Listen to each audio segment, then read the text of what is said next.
guys, welcome to my channel. Kemarin kita udah berbincang-bincang tentang tanaman pekarangan. Nah, udah memutuskan untuk mengganti tanaman hias atau menggandeng tanaman hias dengan tanaman sayuran. Udah memutuskan jenis tanaman apa yang akan digunakan. Udah memutuskan jenis tanaman sayuran apa yang akan ditanam.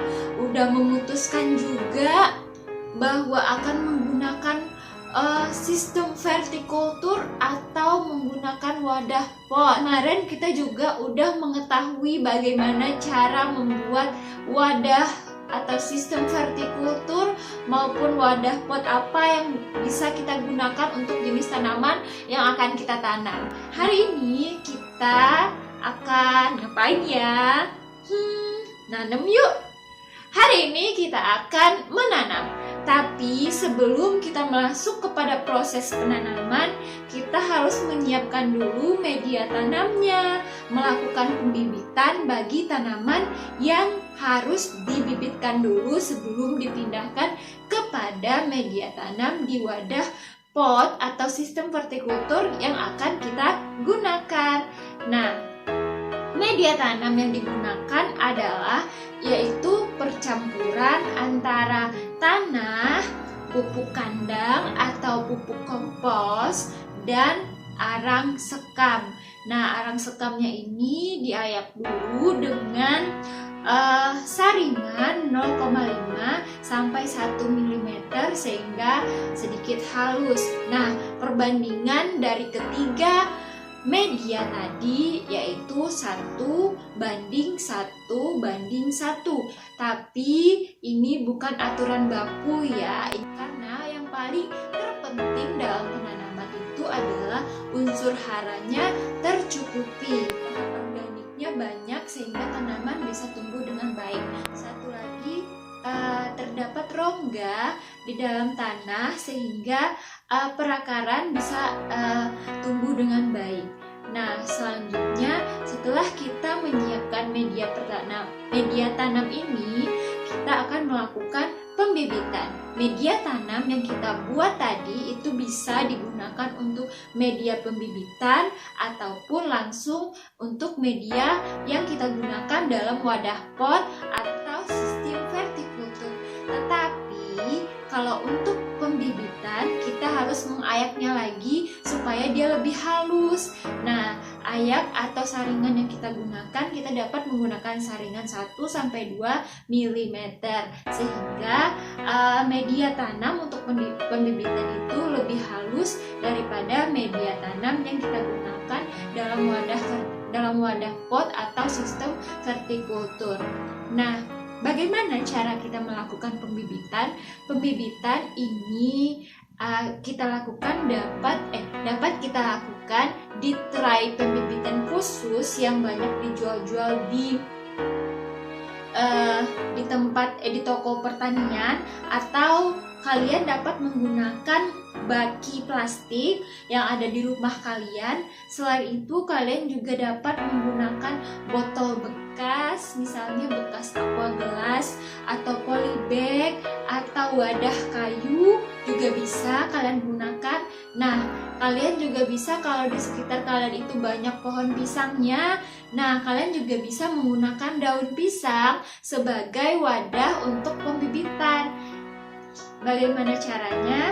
Kalian bisa buat daun pisangnya menjadi kotak, nanti direkatkan dengan lidi atau klip, nanti itu bisa kalian gunakan sebagai wadah pembibitan. Nah, bagaimana sih cara melakukan pembibitan? Nah, pembibitan ini tidak dilakukan pada semua jenis tanaman. Biasanya ini hanya dilakukan pada benih-benih yang kecil sekali yang rentan terbawa arus oleh air penyiraman atau terkena hujan.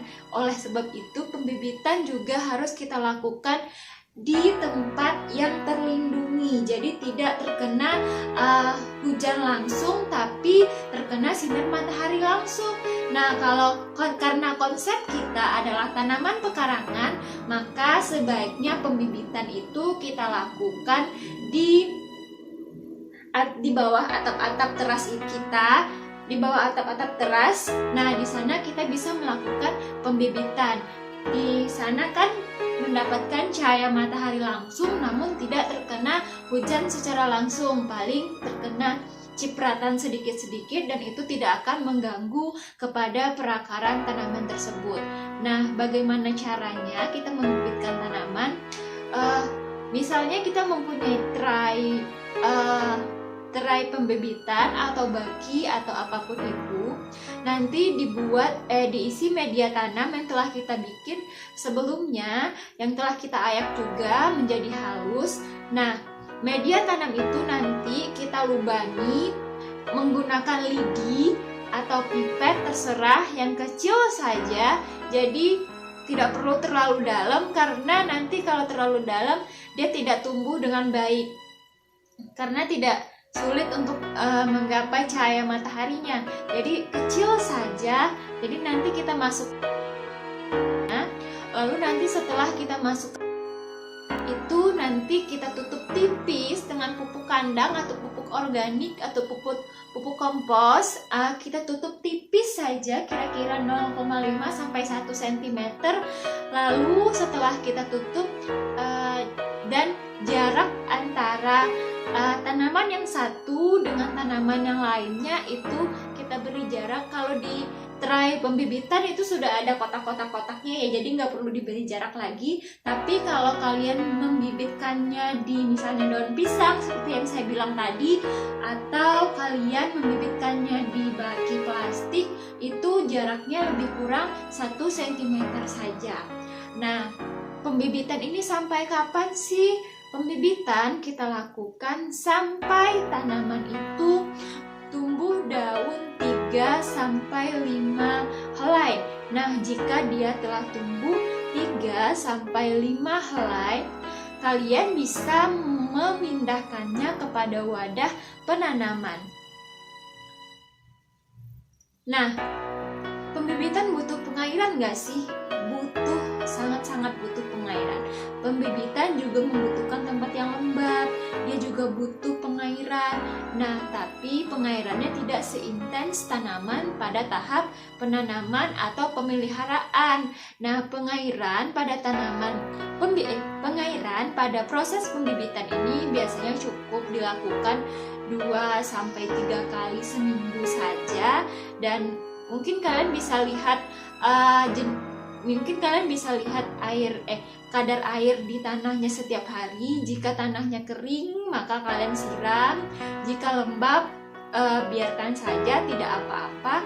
Tetapi penyiramannya itu bukan dilakukan langsung diguyur seperti tanaman yang telah kuat, tapi tidak, kita ciprat-cipratin saja airnya sedikit sehingga tanahnya basah, dan sekiranya benih yang kita tanam itu mendapatkan air untuk tumbuh.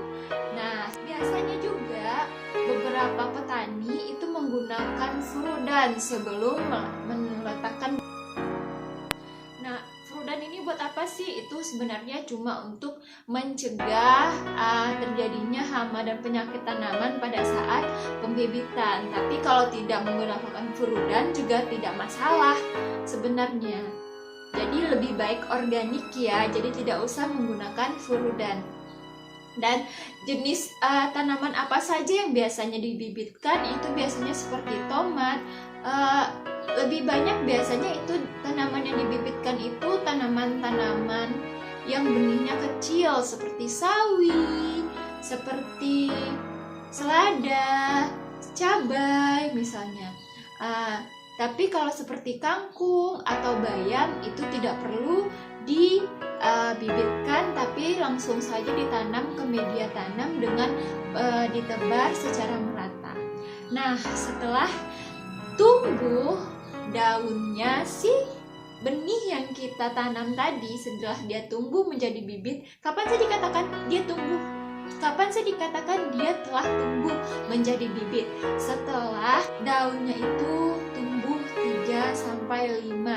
Nah, jika dia telah tumbuh 3-5 lembar, itu dia telah disebut tanaman utuh yang masih kecil sekali, dan biasanya itu kita sebut sebagai bibit yang sudah dapat kita pindahkan ke media tanam kita di wadah pot ataupun vertikultur, tergantung sistem apa yang kita gunakan.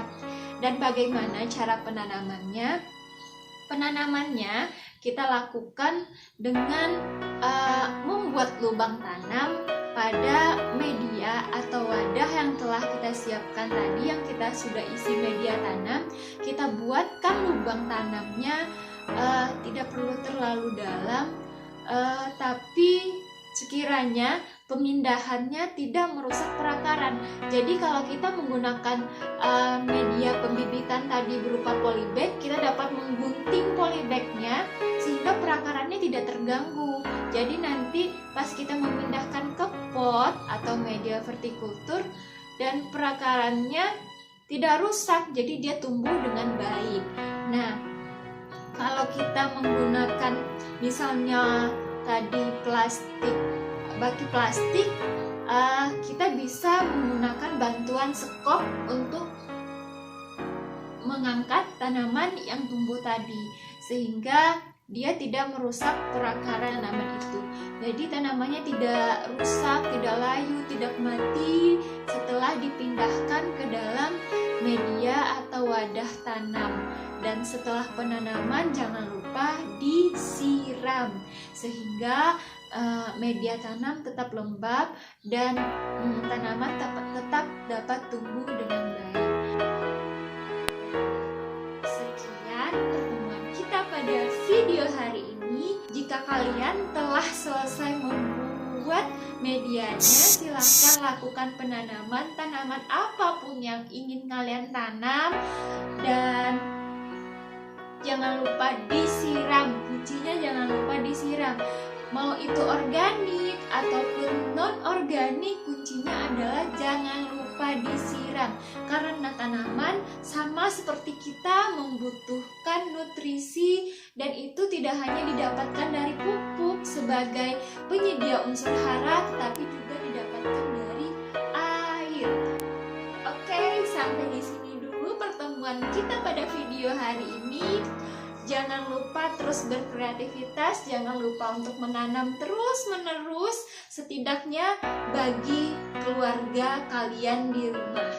Yuk menanam demi pangan keluarga yang sehat dan pangan Indonesia yang sehat. See you in the next video.